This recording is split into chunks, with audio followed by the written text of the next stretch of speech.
Bienvenue sur Africa 24 dans cette nouvelle édition du 12-15. Voici les titres de l'actualité. Les premières tendances des élections sénatoriales du 15 mars divisent la classe politique en République démocratique du Congo. Des scrutins remportés par la coalition du FCC et entachés par des allégations de corruption.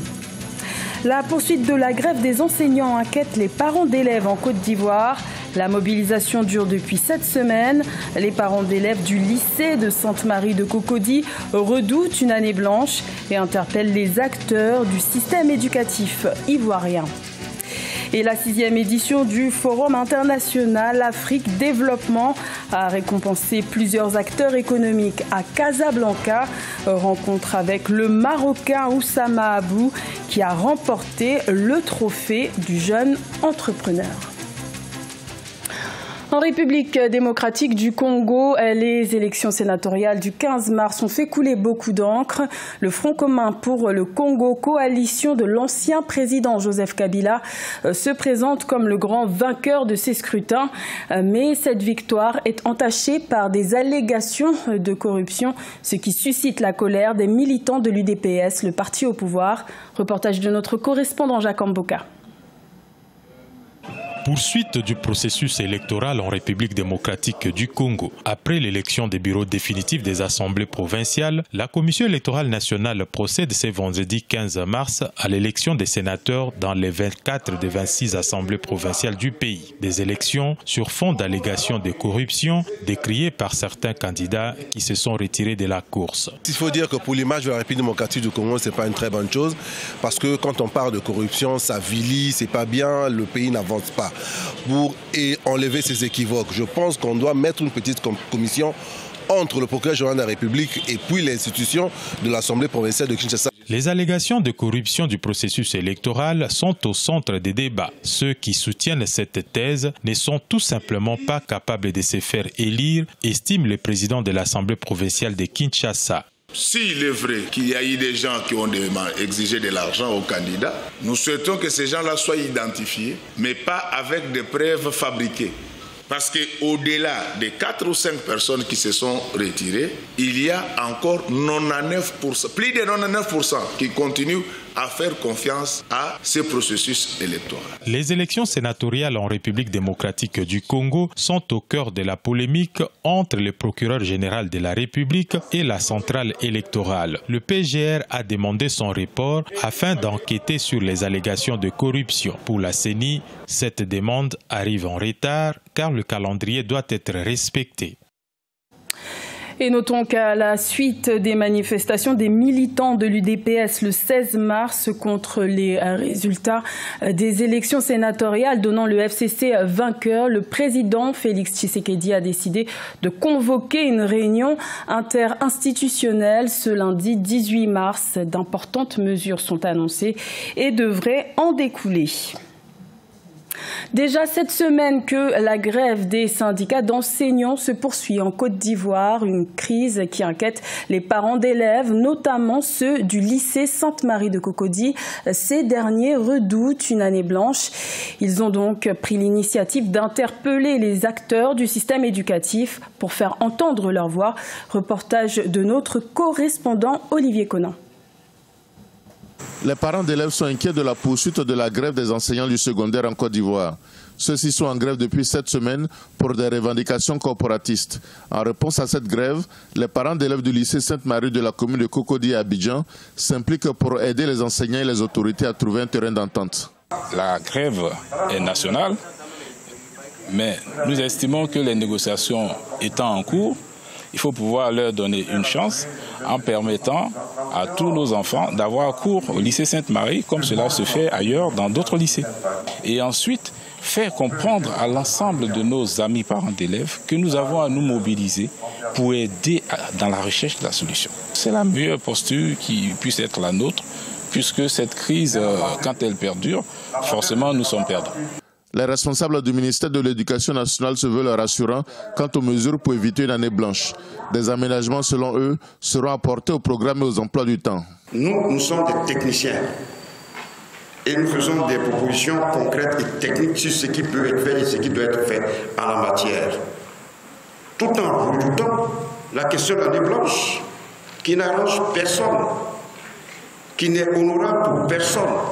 C'est en cela que la prise de conscience devrait être collective pour chacun d'entre nous.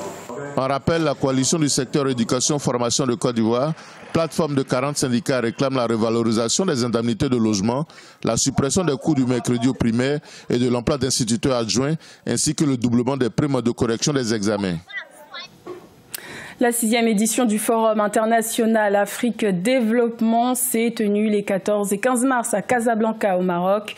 Plusieurs entrepreneurs ont été récompensés lors de cette rencontre, à l'instar d'Oussama Abou, désigné meilleur jeune entrepreneur et qui va bénéficier d'un accompagnement financier. Reportage de notre envoyé spécial au Maroc, Deva Panzou. Oussama Abou va bénéficier d'un financement de 100 000 dirhams de la part de la fondation Almada grâce à sa start-up Smart Prospective spécialisée dans l'affichage du contenu à distance sur divers écrans en faveur des grandes entreprises, des banques et des petits commerçants. Le jeune Marocain basé en France a été désigné lauréat du trophée du jeune entrepreneur 2019. Je suis venu en me disant que c'était quand même une belle opportunité de rencontrer plein de monde, voilà, d'améliorer mon business. Mais au-delà de ça, je ne m'attendais pas au prix et encore moins à la première place. On fait de l'affichage à distance, c'est-à-dire qu'en gros vous avez un parc d'écrans, beaucoup d'écrans un peu éparpillés dans le monde, un peu comme celui qu'on voit à côté de nous, et du coup on vous permet de l'afficher, d'afficher du contenu depuis Internet sur cet écran, c'est-à-dire vous poussez la publicité, et ensuite on utilise une solution d'intelligence artificielle qui permet d'adapter en fait l'affichage en fonction des individus qui passent devant. Cette cérémonie a aussi permis de décerner à la société égyptienne LCOED Electric le trophée de la coopération Sud-Sud, un prix qui récompense l'entreprise qui a excellé dans la coopération Sud-Sud. Objectif, ouvrir les marchés des États africains encore fragmentés. L'Union africaine a pris une décision importante pour moi au niveau politique cette année. C'est le fait d'acter la zone de libre-échange économique continentale. Les réformes en matière d'ouverture des marchés, en matière de facilitation de l'investissement, en matière de facilitation de la circulation sont importantes et le secteur privé doit être au rendez-vous. Ça, c'est le challenge que nous avons. Le prix de la reconnaissance a été remis au président sierra-léonais, Julius Maada Bio, dont le pays a été à l'honneur au cours du 6e Forum international Afrique Développement, afin de rehausser l'image et l'importance de cette édition. Ces trophées démontrent, selon les participants, la capacité des Africains à faire confiance à sa jeunesse pour répondre aux enjeux contemporains. Au Tchad, l'économie est largement basée sur l'agriculture et l'élevage, mais ces domaines restent encore sous-financés pour répondre à la demande en produits animaliers du marché national et sous-régional. Les producteurs ont de plus en plus recours au croisement de races bovines, à l'instar de la ferme Abouna. Reportage de notre correspondant au Tchad, Mahamat Rabanel. Au Tchad, pour satisfaire les demandes en viande et en lait, les fermes agro-pastorales procèdent de plus en plus au croisement des races bovines.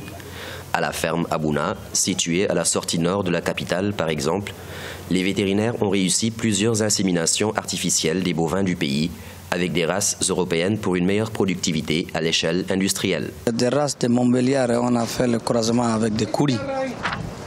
Et les races bleu-blanc belges avec le croisement Kouris aussi. Montbéliard qui nous donne du lait et bleu-blanc belge, il nous donne que de viande. Vraiment, on veut améliorer nos races de bétail.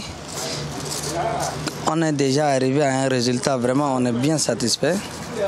On a inséminé 60 bétails, on a eu un résultat de 62%. Avec l'aide des laboratoires certifiés par le gouvernement, plusieurs fermes agro-pastorales du pays qui veulent se lancer dans la production industrielle ont procédé aux essais de croisement des races bovines et ont obtenu des résultats satisfaisants malgré les conditions climatiques inadaptées. On veut avoir des animaux de base, donc c'est-à-dire des mères qui vont produire prochainement des veaux et des velles. Et donc on est en stade encore du démarrage. Donc la transformation après, ce serait au niveau laitier. Donc on va faire du fromage, on va faire du beurre. Et puis au niveau des viandes, on peut penser peut-être envoyer des bétails sur pied à l'abattoir, mais on a même l'intention d'avoir notre mini-abattoir. Pour rappel, le Tchad a au moins une dizaine de races bovines réparties sur l'ensemble du territoire, avec un nombre de cheptels estimé à 110 millions de têtes de bétail. C'était un reportage de notre correspondant au Tchad, Mahamat Ramadan. Commentaire, Marcel Farba Maroun. La saison sportive 2019 de taekwondo a officiellement été lancée le 16 mars à Cotonou, au Bénin. La Fédération béninoise de la discipline s'active pour le retour de ce sport sur la scène nationale, sous-régionale et continentale. Reportage de notre correspondant Liftionou. Le taekwondo béninois envisage d'avoir de beaux jours devant lui. C'est la conviction des acteurs de la discipline dans le pays. Ces derniers ont procédé au lancement de la saison sportive de cet art martial ce samedi 16 mars 2019 à Cotonou.